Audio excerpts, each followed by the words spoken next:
Welcome. Thank you for joining us, and always appreciate your comments. And I have to tell you, I am really curious, though. I see a good number of people following this on Facebook, just wondering if how much of it you watch, if you watch the entire thing, if that's the curiosity that I have, because of course, actually being with us together in the moment is so different from watching it sort of streaming, and it's hard to say. And of course, you are most welcome. But love hearing from you and having a chance to, you know, interrelate. Let me see where I am on the screen share and get started on here.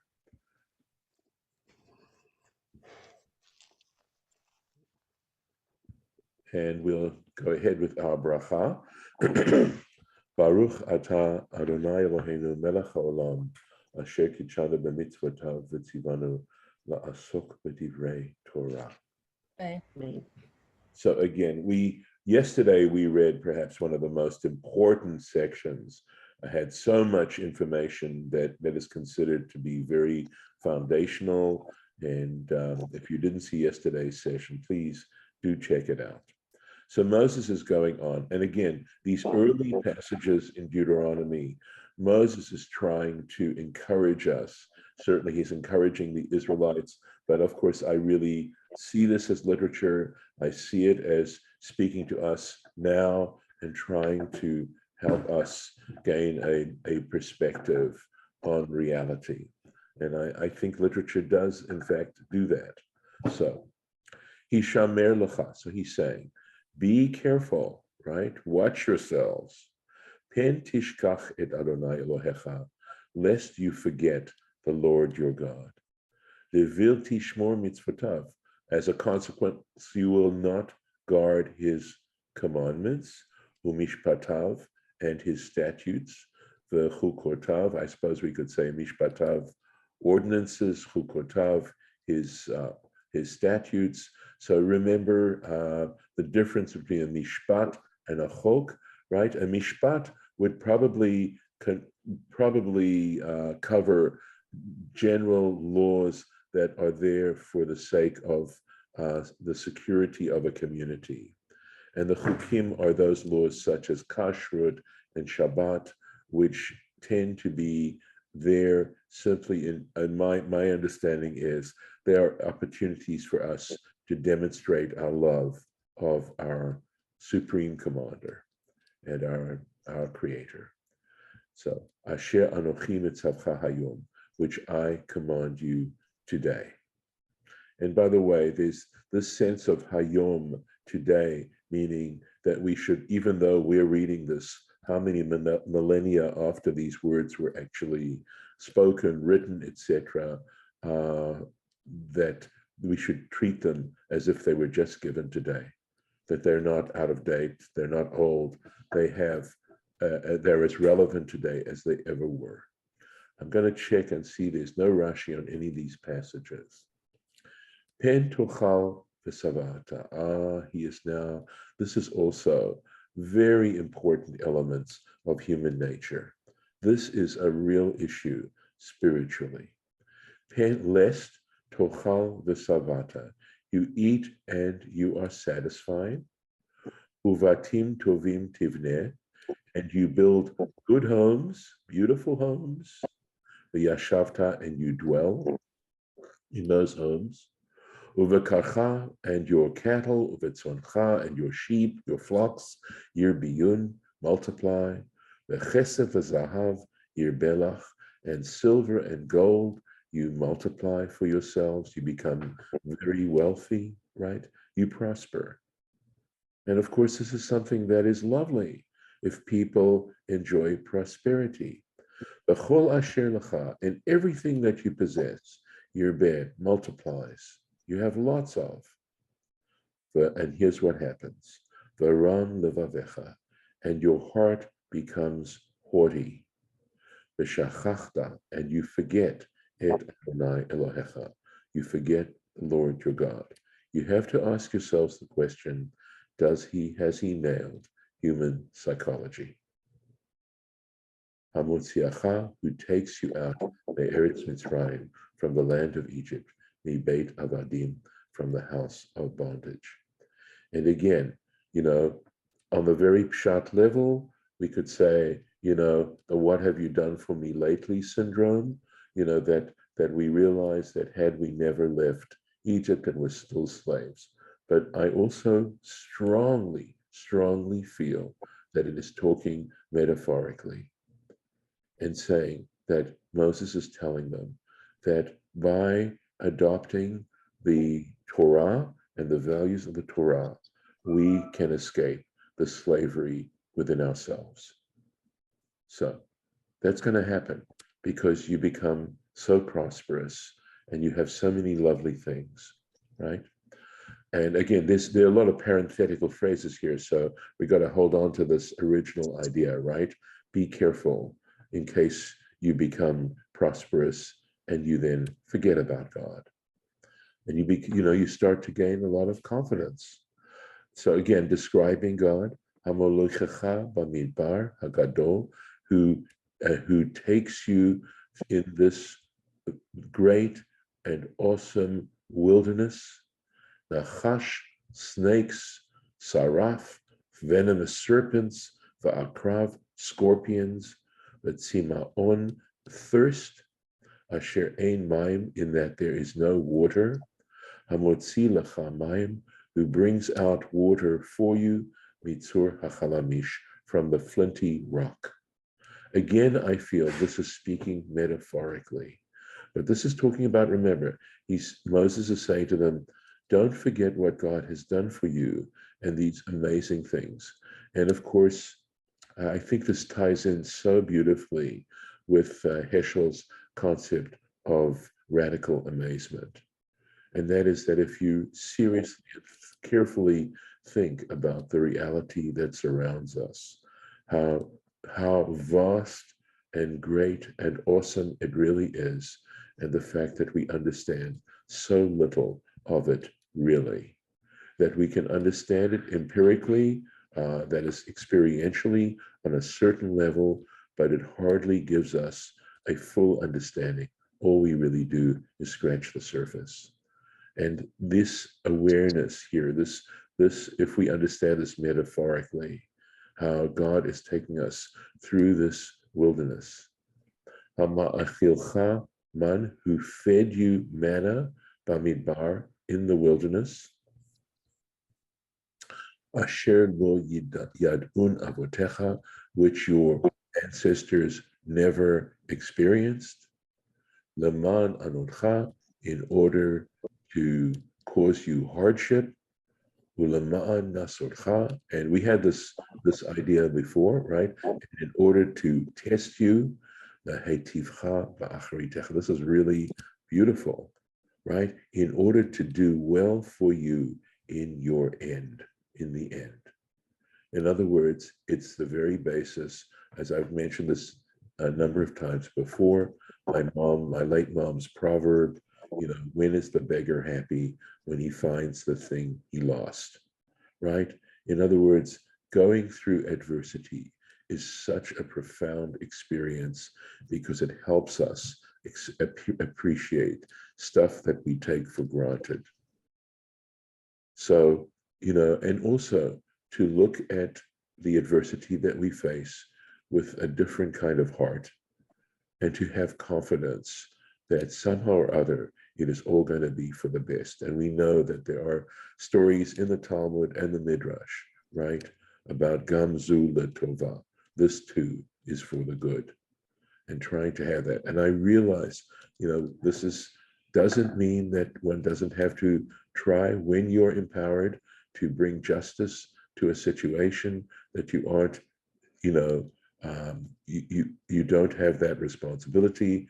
And we were speaking before the recording started as to why Moses was chosen, and he had, having social responsibility to the degree that you have it, doing everything you can.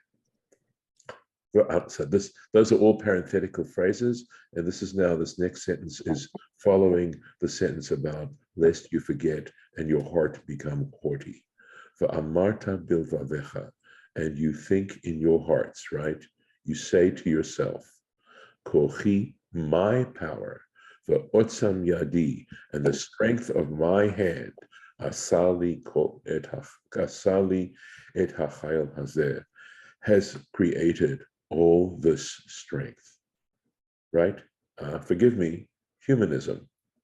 And that's what it's saying. To think as human beings that we actually gave ourselves all this ability, power, good fortune, etc., right? But please forgive me. I'm going to have to mute someone. I don't Yeah, go ahead. that characterization of humanism does not strike me well. I understand.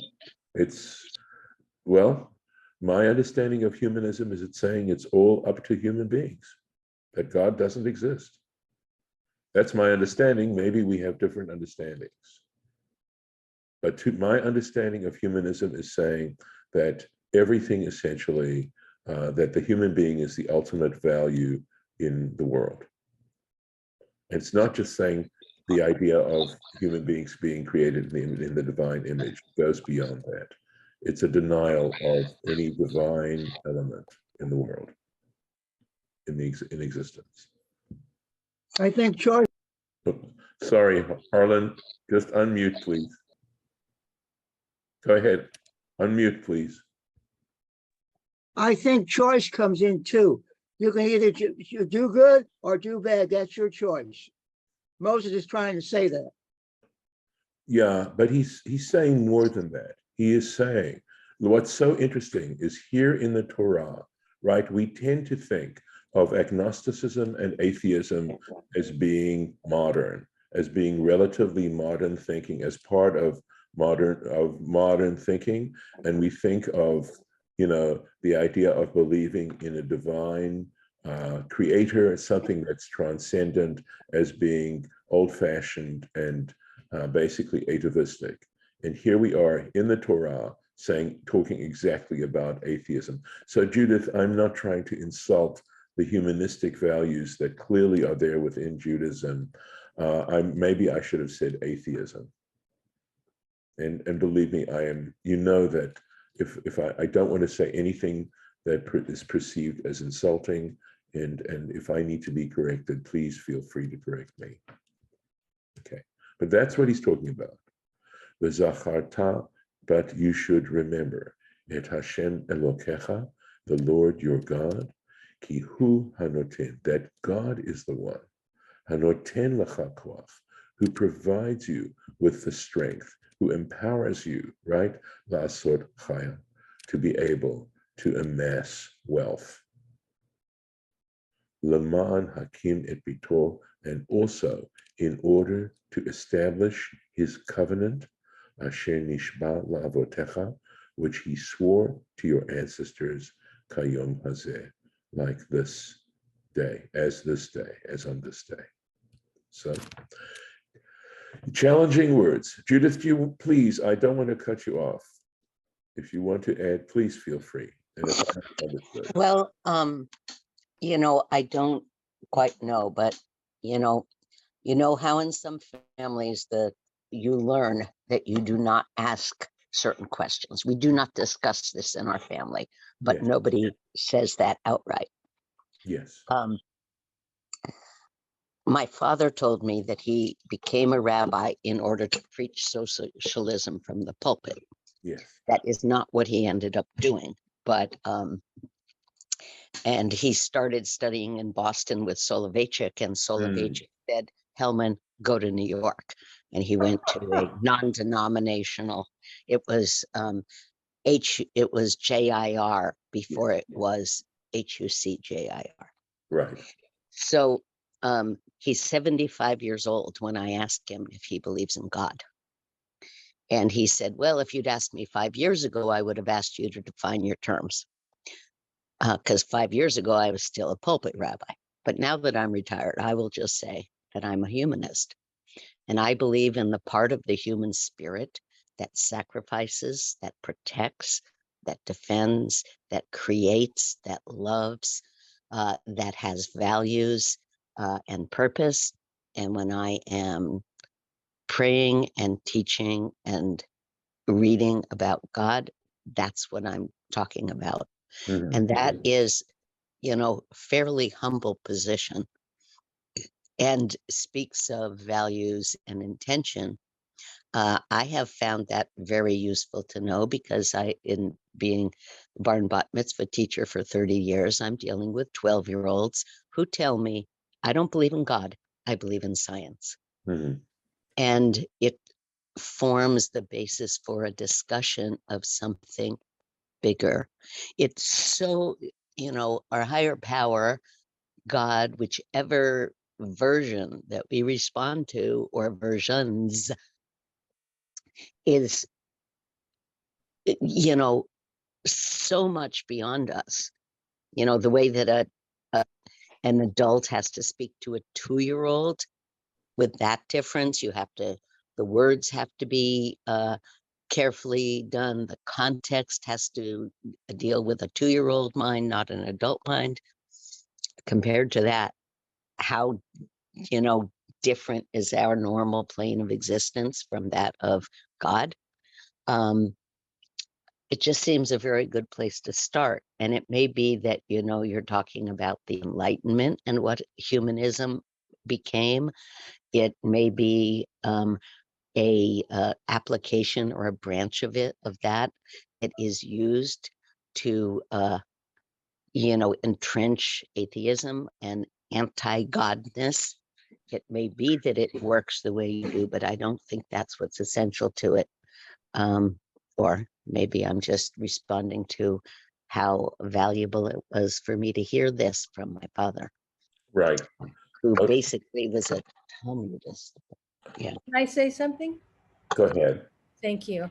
Judith, first of all, I want to say amen to your father. Awesome.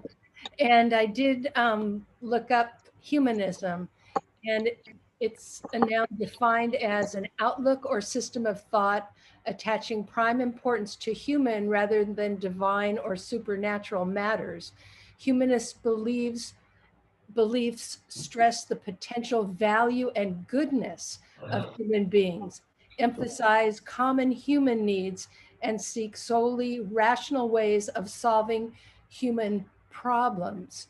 And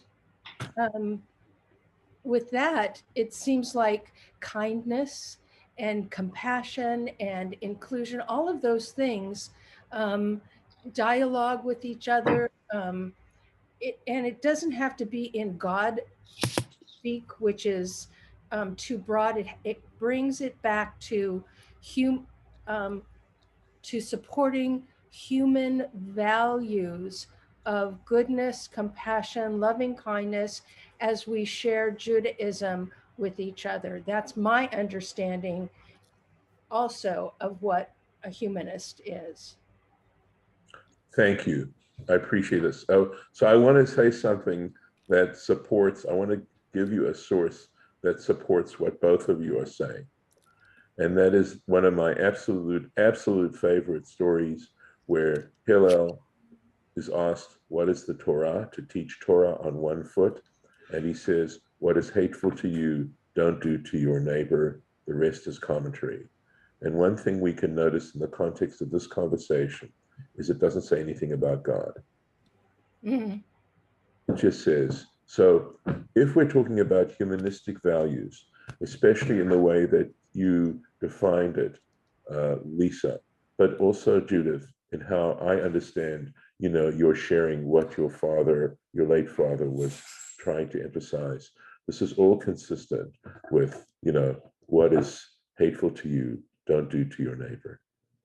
And of course, he goes on to say, Hillel does go on to say, the rest is commentary, go study, go study. So studying is very important. And I do, and Judith, your point about, where we are in terms of our mental capacities is beautiful too, and very helpful. All right. So I'm so glad that both of you have commented and corrected my initial statement regarding this. I was thinking of humanism more in terms of the element of it which denies the value and which outright denies the value of transcendent thinking. And part of my understanding of, again, Lisa, you've heard me say this so many times, right? That when we do God talk, right, when we speak about God, we're talking about trying to understand our relationship to the universe. And this much, pretty much, I think certainly most Western adults can understand is how tiny we are and how insignificant we are in regards to the entire universe. And trying to speak in terms of a transcendent God is our attempt, feeble as it might be, to discover what is significant about our lives in a more general way than simply its relationship to other human beings. But I also truly accept the correction and the need to be careful, because there is no question that the Torah contains many, and is founded on humanistic values. And that statement, what is hateful to you, don't do to your neighbor, is essentially a humanistic statement. So I'm going to pause a second just in case either of you want to add, or anyone else wants to add any other comment before we move on. I just want to say thank you. Of course, I think that's part of the value too, is that, that we're open to hearing, even if maybe we have some differences, and even if we have some differences of understanding, but to know that as an entity, right, as a corporate group, you might say, that there's so much, it adds to our understanding. And I love the statement also within the tradition that says, Ein HaTorah nikneit ela b'chavruta. It says, Torah is not acquired except with companionship. So, you could say, Dayenu, for the example of a conversation we just had. And hopefully I'm going to take it with me into the future as well. Right. Let's go a little bit further, if we may. Again, I want to make sure we're not, okay. Right, we still don't have any Rashi, but we can finish this chapter. V'haya im shachoach tishkach et Hashem Elokecha. So it's not whatever you like is fine. It shall be, it certainly will be, if you absolutely forget Hashem Elokecha, the Lord your God, v'halachta acharei Elohim acherim, and you go after other gods. So I'll finish the sentence, but I do want to make a point. V'avadatam, and you serve them, v'hishtachavita lahem, and you bow down to them. Of course, bowing down is a metaphoric way of saying serving them, serving the values, serving what those gods stand for. Ha'idoti bachem hayom, I witness against you today, or I witness before you today, ki avod tovedun, that you will surely perish. I'll finish this up because we've got one more sentence. Kagoyim, now this is important. Like the nations, asher Hashem ma'avid mipnechem, which the Lord is destroying before you. Kain tovedun, you yourselves will perish. Ekev lo tishma'un, because you do not hearken, you did not listen, Bekol Hashem Elokechem, within the voice, you did not listen to the voice of the Lord your God. So here's the thing, here's the conundrum. If we don't worship God, if we don't understand this or try to relate in this transcendent way, what is then the choice? This is not an empty thing. You wind up serving something, because that is the nature of living a life and living a human life. In other words, we all have priorities. We all do. You can't live without them. And the question becomes, let's look deeply into ourselves and try to sort out what is our greatest priority. And you could say that greatest priority, notice, right? It's not like one thing and nothing else. Priority is what we worship. And of course, there are very simple examples that we could give. So someone who devotes, how do you spend your time? How do you enjoy spending your time? Where do your thoughts tend to lead you, right?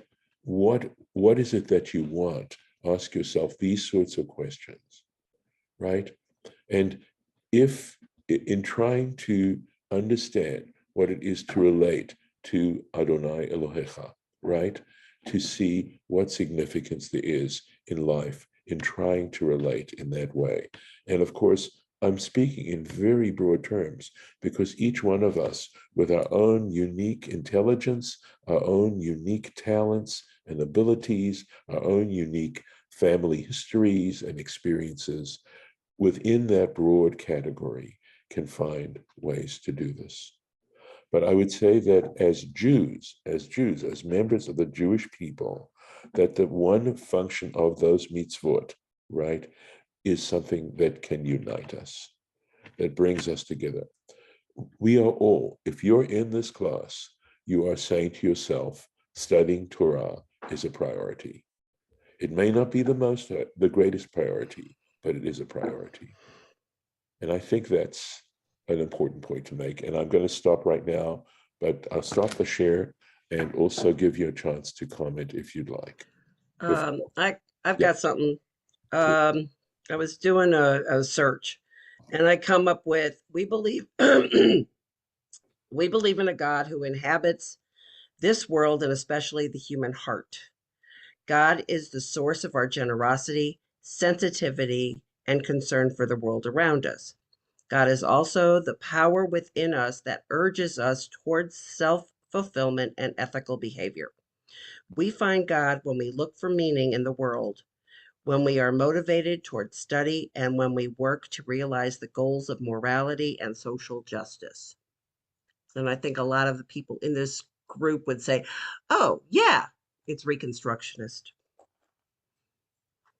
I wasn't surprised, but but I think that could be where that's where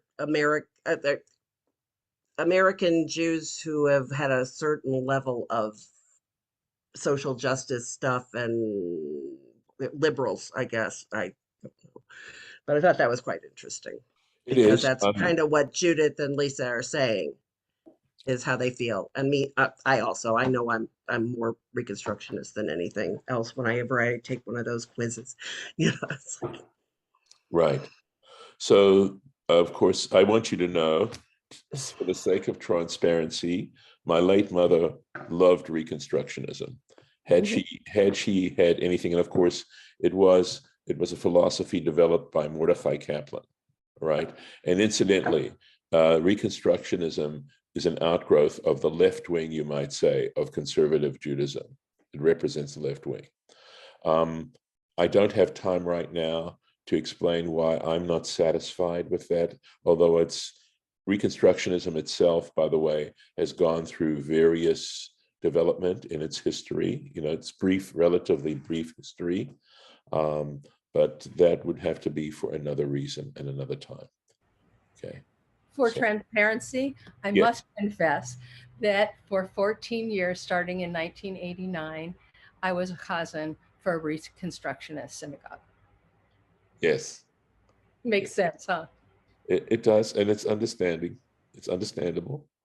Yeah.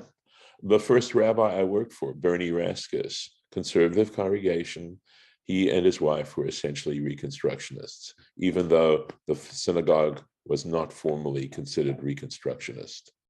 So it's interesting. It's a whole I other. think that could be why a lot of people are turned off to the three streams, that they're turned off because they don't get to see that that's possible within conservative, that idea of God being more part of us and not just out there somewhere. Right, but that's Yes. exactly where I have the problem. That's exactly where I have the Really? problem. Absolutely. I believe we are in God, not the other way around. We either let I God think in it's or we both. don't. I mean, it's both because God is everywhere. Well, So I'm not how okay. can God be everywhere and not also within us? I didn't say that God wasn't, okay, but Right. it's allowing But the other. that's how we can experience God.